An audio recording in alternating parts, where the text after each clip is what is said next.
Bonjour à tous, dans cette vidéo en psycho, j'aimerais vous parler des antidépresseurs, après avoir parlé de la dépression, du syndrome de fatigue chronique et du burn-out. Alors les antidépresseurs sont des médicaments psychotropes, utilisés notamment contre la dépression. Psychotropes, c'est qu'ils ont un effet psychologique, voire psychiatrique. L'utilisation des antidépresseurs répond à un besoin de rétablissement de l'équilibre chimique du cerveau. Donc c'est la version officielle, c'est-à-dire que les antidépresseurs ont une action directe sur l'équilibre chimique du cerveau. D'après un rapport de l'ANSM, qui est, je cite, l'Agence nationale de sécurité du médicament et des produits de santé, après 8 semaines de traitement antidépresseur bien conduit, un tiers des patients déprimés traités par antidépresseurs ont une réponse complète au traitement, avec rémission des symptômes. Un tiers des patients ont une réponse partielle ou insuffisante au traitement, et un tiers des patients ne répondent pas au traitement. On observe également que l'effet placebo a exactement le même effet que les antidépresseurs, à peu de choses près. C'est le même ordre de grandeur, ça veut dire que, a priori, c'est pas chimiquement qu'il faut régler la dépression. Voilà, il faut aller chercher dans la genèse de la dépression, dans les causes, éradiquer les causes, et à ce moment-là, il n'y aura plus de dépression. Les différentes classes et molécules d'antidépresseurs ont une efficacité statistiquement équivalente sur la dépression, toutes. Alors, moi je ne vais pas toutes vous les citer. Il y a différents types, dont les antidépresseurs pharmaceutiques. Il y en a 6, ils sont imprononçables, donc je vous mettrai le lien si ça vous intéresse dans la description. Cependant, je vais parler des thymorégulateurs, puisqu'ils contiennent du lithium qui est contenu dans la puce RFID. Voilà, le lithium il sert à quoi? Au traitement de première intention pour les dépressions majeures en cas de non-réponse aux antidépresseurs standards. Donc c'est quelque chose d'assez fort et qui sera contenu dans toutes les puces RFID. Au même titre que de nombreux autres thymorégulateurs de cette même famille, je crois qu'il y en a au moins 4.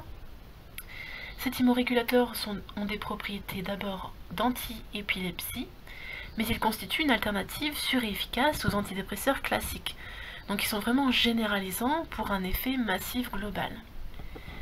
Alors il y a d'autres antidépresseurs pharmaceutiques, je survole, puisque j'en viens maintenant au mécanisme d'action. Alors la pharmacologie des antidépresseurs n'est pas totalement élucidée, ça veut dire que officiellement on n'a pas le droit de savoir comment les processus chimiques agissent sur notre cerveau en cas de prise de ces médicaments. Quels sont les effets épigénétiques? Donc épigénétique ça veut dire des altérations à long terme dans l'expression des gènes, de nos gènes, des chromosomes. Tout effet secondaire épigénétique causé par un médicament peut persister une fois le médicament arrêté. Les antidépresseurs et les antidépresseurs tricycliques proposent des altérations à long terme dans l'expression des gènes, donc c'est l'épigénétique je rappelle, sans doute résultant de l'élévation chronique de la sérotonine, neurotransmission dans le cerveau. Donc c'est énorme, c'est un aspect du nouvel ordre mondial.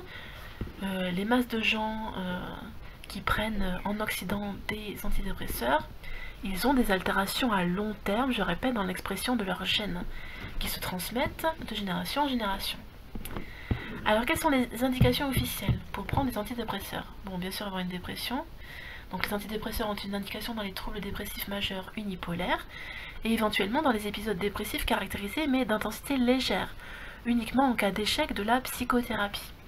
Parce qu'à la base, il vaut mieux s'attaquer aux causes possibles psychiques de la dépression plutôt que de se médicamenter à outrance. De nombreux troubles anxieux sont une indication à un traitement antidépresseur. Ils peuvent avoir un intérêt dans des pathologies non psychiatriques comme la cataplexie, les accidents vasculaires cérébraux, les douleurs chroniques. Donc comment officiellement les scientifiques sont arrivés à ces conclusions? Ils ont fait des essais sur des êtres vivants, forcément, pour voir les limites d'action des antidépresseurs. Voilà, j'espère que cette petite vidéo vous aura plu, à bientôt.